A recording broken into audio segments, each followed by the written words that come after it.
আসসালামু আলাইকুম। চলে এসেছি আমি নীলা আপনাদের জন্য আজকে স্পেশাল একটা ইফতারির স্পেশাল বিরিয়ানি। ইফতারির ভিতরে এরকম একটা স্পেশাল বিরিয়ানি হলে আমার মনে হয় খুব ভালো হয়। চলেন রান্নাটা শুরু করে দেই। তো এখানে তেল দিয়ে দিলাম সরিষা তেল।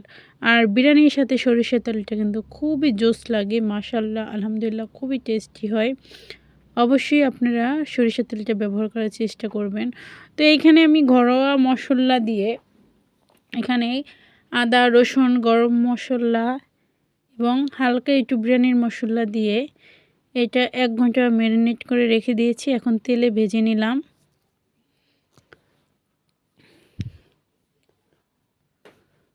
তো এটা তেলে ভাজা হতে থাকুক। এটা বড় বড় টুকরো করে নেবেন। তো বড় বড় টুকরো করে নিলে খুবই ভালো হবে। এটা কাচ্চি না, তবে কাচ্চির মতো। তো এইভাবে তেলে সুন্দর করে একটু লাল লাল করে ভেজে নেবেন। এবং আধা কেজি পোলার চালের জন্য আমি এখানে ১.৫-২ কেজির মতো মাংস নিচ্ছি। এটা আসলে বড় বড় পিস, তো সেই জন্য ওজনটা একটু বেশি। আর বিরিয়ানিতে একটু ভরপুর মাংস না হলে মজাই হয় না। সারাদিন রোজা রাখার পরে মুখরোজ্জ খাবার হলে আর কি চাই। তো এই তো এখন আমি এগুলা হালকা ভাজা ভাজা হয়ে গেছে, উল্টিয়ে নিব। তো এটা খুব আস্তে আস্তে, বেশি সিদ্ধ করতে হবে না, একটু সুন্দর করে ভাজা করে নেবেন। লাল লাল হয়ে গেলেই তুলে নিলেই হবে। তো আমি মনে করি সারাদিন অনেক মানে কষ্ট করে রোজা রাখার পরে যার যার ইচ্ছে মতো মন মতো খাওয়াটাই ভালো। যদিও পানি জাতীয় খাবার খুবই ভালো, তারপরে বলবো আমরা বাঙালি, একটু ঝাল একটু চটপটা না হলে মজা লাগে না।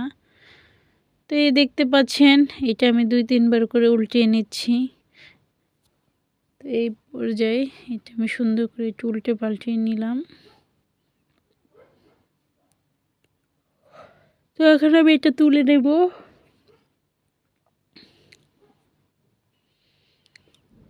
রান্নাটা যার যার পছন্দ মতো রান্না করলেই ভালো হয়। আমি মনে করি সবাইয়ের ফ্যামিলির রান্না একরকম পছন্দ না, তাই যার যার ফ্যামিলির মধ্যে। তবে এরকম একবার ট্রাই করে দেখবেন, খুবই সুস্বাদু হয়, খুবই মজার হয়।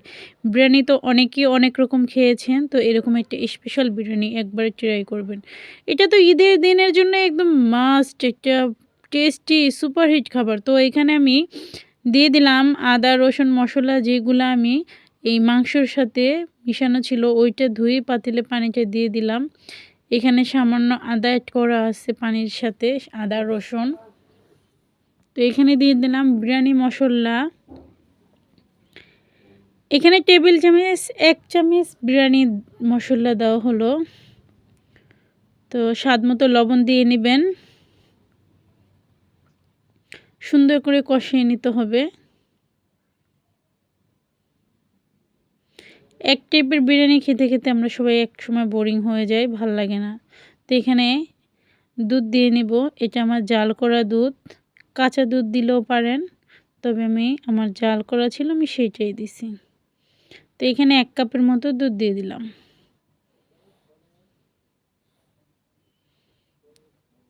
তো সুন্দর করে এটা কষিয়ে নেব।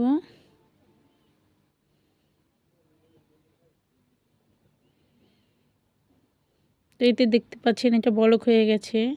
এখন আমি মাংস দিয়ে দিব। সব মাংসগুলো দিয়ে সুন্দর করে নাড়াচাড়া দিয়ে দিব। আর এই বিরিয়ানিটার জন্য অবশ্যই আপনারা বড় বড় টুকরা করে মাংস নেবেন। আর আমি বলবো এরকম অবশ্যই রোজায় ট্রাই না করলেও ঈদের ভিতরে অবশ্যই একবার হলেও ট্রাই করবেন। তো এটা সুন্দর করে নাড়াচাড়া দিয়ে নিতে হবে।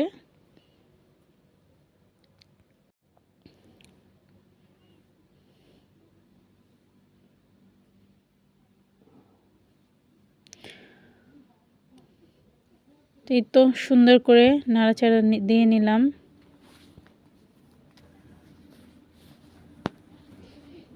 ঢাকনা দিয়ে ঢেকে দিব। চলে আসছি ৫ মিনিট পরে। এটা আসলে বেশিক্ষণ ঢেকে রাখা যাবে না, হয়তো বা নিচে লেগে যাবে। তো ৫ মিনিট পরে চলে এসেছি। তো পানিটা কিন্তু অনেকটাই কাছাকাছি কমে গেছে। তো একটু উল্টিয়ে পাল্টিয়ে নিচ্ছি।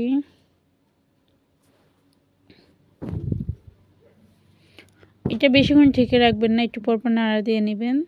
না হলে আবার নিচে মশলা পুড়ে যাবে, টেস্টটা নষ্ট হয়ে যাবে।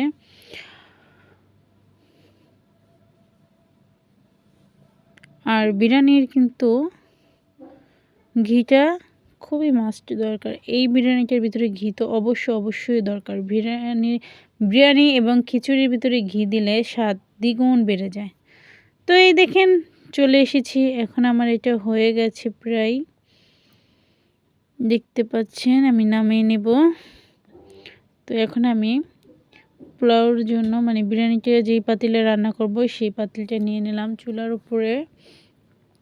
এখানে আমি ঘি দিয়ে নিব।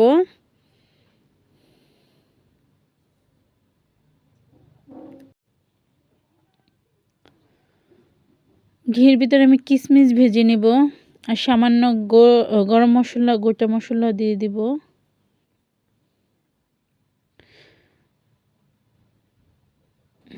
তো দেখতেই পাচ্ছেন ঘিয়ের সাথে আর কিছু আনাম মশলা মানে গোটা মশলা দিয়ে দিলাম। তো এই পর্যায়ে আমি চালগুলো দিয়ে দিব। কিশমিশগুলো আপনারা চাইলে উঠিয়ে রাখতে পারেন, তারপরে পরিবেশন করতে পারেন শেষে।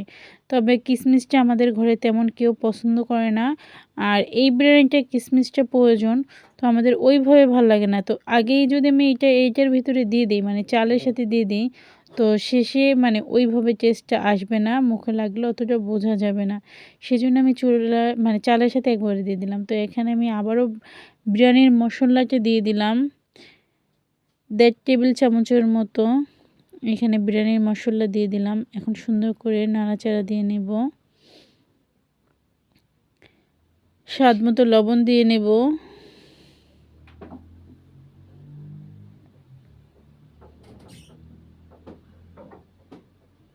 এটা সুন্দর করে নাড়াচাড়া করে চালটা ভেজে নেব। এই পর্যায়ে আমি পানি দিয়ে দিলাম। এখানে আমি 1/2 কেজি চাল নিছি, এজন্য আমার 1 লিটার পানি দিতে হবে। তো বুঝে শুনে পানিটা অবশ্যই দিবেন। এই বিরিয়ানিটা কিন্তু ঝরঝরাটা খুবই ইম্পর্টেন্ট এবং ঝরঝরা হতে হবে। আর এটা একবার রান্না করে যদি মানে খান না, বলবেন চিকেন বিরিয়ানি এভাবেই রান্না করতে হবে। খাসি কাচ্চি ভুলে যাবেন। এটার নাম কি দিব আমি জানি না, চিকেন বিরিয়ানি বললাম। তবে আমার কাছে খাসির কাচ্চির থেকে এটা খুবই টেস্টি লাগছে। আমি কাচ্চি মুরগি দিয়েও রান্না করছি, তবে এটা একটু অসাধারণ বেশি মজা লাগছে। তো পানিটা শুকিয়ে গেছে, এই দেখেন। এইখানে কিন্তু পোলাওটা অর্ধেক রান্না করা হয়েছে, এখনও চাল আছে। এই পর্যায়ে মাংসগুলো দিয়ে দিব। এইখানে আপনার 60% বা 70% সেদ্ধ হয়েছে, মানে এটা সেদ্ধ হয় নাই, এখনও চালে আছে। এই পর্যায়ে আমি মশলা সহ মাংসগুলো সব উপরে দিয়ে দেব। তারপরে এটা আমি দমে রেখে দেব। আমরা কাচ্চি রান্না করে সবসময় মাংসটা নিচে দিই, চালগুলো উপরে দিই। তো আমি যদি মাংসটা উপরে দিই, মশলাগুলো আস্তে আস্তে সব নিচে চলে যাবে। পোলাওটা মানে খেতে খুবই মানে বিরিয়ানিটা খেতে খুবই টেস্টি হবে, মজা হবে। তো এই পর্যায়ে আমি মশলাগুলো খুব সুন্দর করে দিয়ে দেব। আর এখানে কোনো পানি দিতে হবে না, জাস্ট মশলাগুলো সুন্দর করে দেবেন। আর খুব ভিতর পর্যন্ত দেওয়ার দরকার নাই, জাস্ট হালকা একটু নাড়াচাড়া দিলেই হবে, খুব বেশি দরকার নেই, তাহলে এটা মানে অন্যরকম হয়ে যাবে, মাংসের মজাটা মানে পাওয়া যাবে না। আমরা যখন বিরিয়ানির মাংসটা খাই, মাংসের ভিতরে কিন্তু কোনো মশলা থাকে না, জাস্ট যেভাবে থাকার। আর এটা আপনি মশলা বিরিয়ানি মানে মাংসটার ভিতরে মশলার স্বাদও পাবেন, আর বিরিয়ানির টেস্ট তো অনেক। যাক, এই পর্যায়ে আমি ঢেকে দিচ্ছি।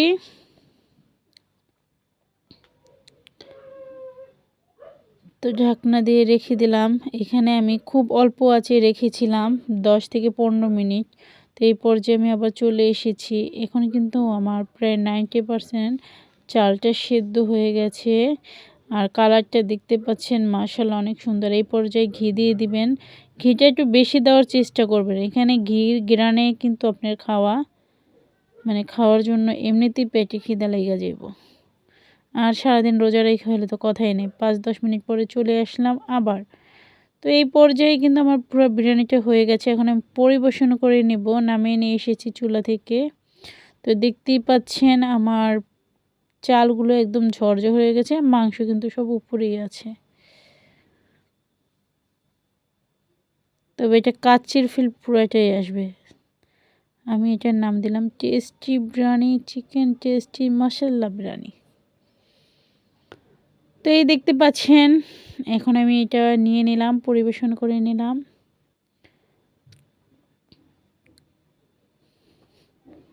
তো এখন ইফতারির জন্য রেডি হচ্ছি। Tata, bye bye. সবাই ভালো থাকবেন, সুস্থ থাকবেন, আমার জন্য দোয়া করবেন, অবশ্যই কমেন্ট করে যাবেন, সাবস্ক্রাইব করবেন, আমিও আপনাদের করব ইনশাআল্লাহ। Tata, bye bye.